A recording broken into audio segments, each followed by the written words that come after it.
What's happening, geeks? Cosplay Chris here. Well, I thought I'd post this video as the start of the evolution that will eventually be my Gotham by Gaslight / Desert Batfleck that we've seen in the second trailer for Batman vs Superman Dawn of Justice. Now, like I've stated in my previous videos, I love the look of this because it's something we've never seen put to film before. I love the goggles, the tactical pants, the trench coat. The trench coat is amazing. Now, someone did post on the replica prop forum that the original maker of said trench coat is Matchless in London. For those who don't know what Matchless is, these guys pretty much make all the leather jackets for the movie stars and characters in movies. Most notably, they've just made jackets for Avengers Age of Ultron and Terminator Genesis. It doesn't get any better than that. So anyway, this jacket in particular is a brown leather trench coat. I think it's atomic leather or something. It's going to be a limited edition. I don't want to know how much it's going to be worth. I'm estimating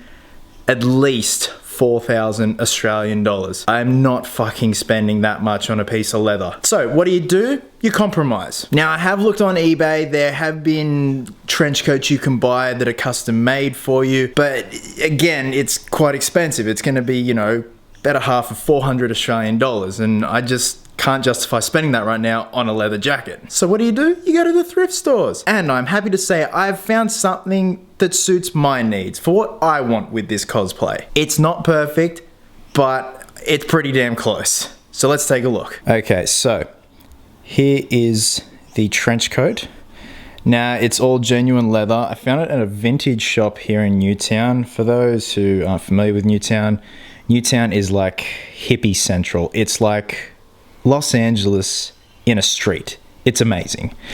So first port of call is weathering this thing, because the Matchless jacket that Ben Affleck wears that we see in the trailer is very weathered. The leather has been treated so it looks like it's faded in the sun. So what I did was I got the waist belt that came with it, because obviously I don't need it, and I did a test. That's the original leather color, and this is weathered. I'll see if I can get a close-up of that.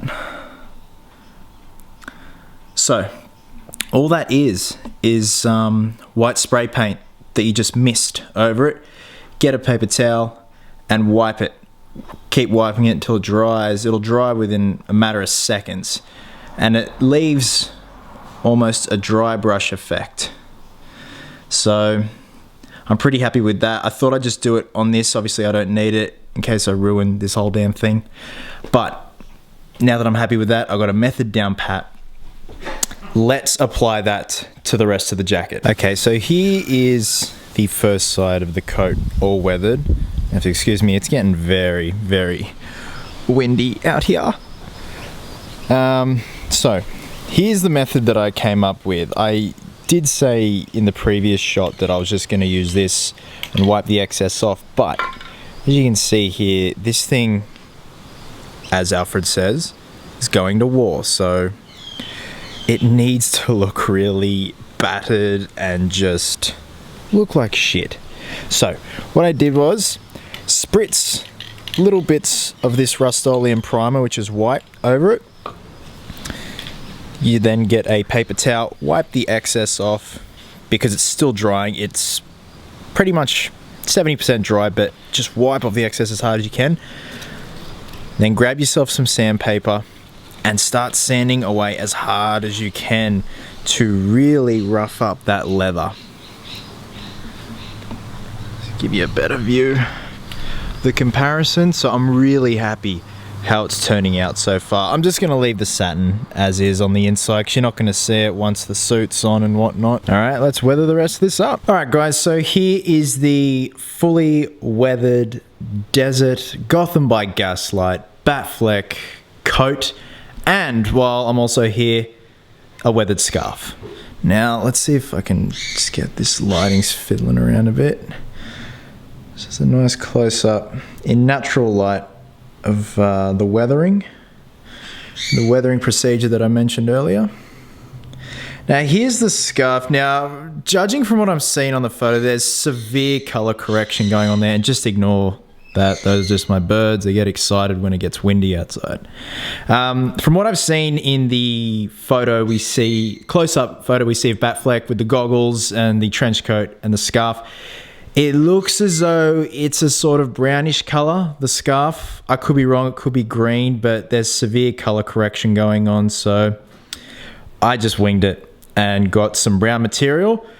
I weathered it up. Now, believe it or not, the weathering method I used was charcoal capsules for flatulence.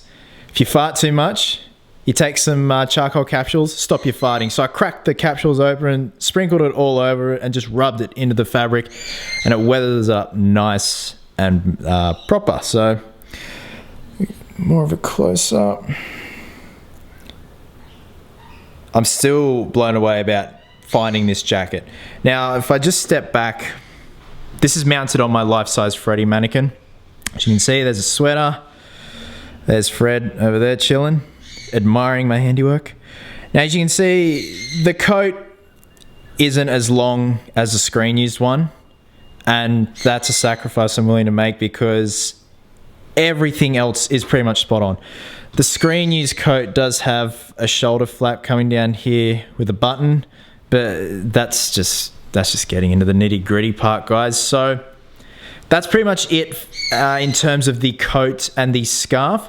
The hand wraps are made of the same material as the scarf, and they still need to be weathered up. They'll be going on my Tigerstone FX gauntlets. And that's pretty much it, guys. So rest will follow in with the cowl and, of course, the goggles. Now, the goggles is a very interesting story, and I'll touch on that in a completely separate video. I managed to track down the original make and model goggles. I thought I found them, but I was wrong.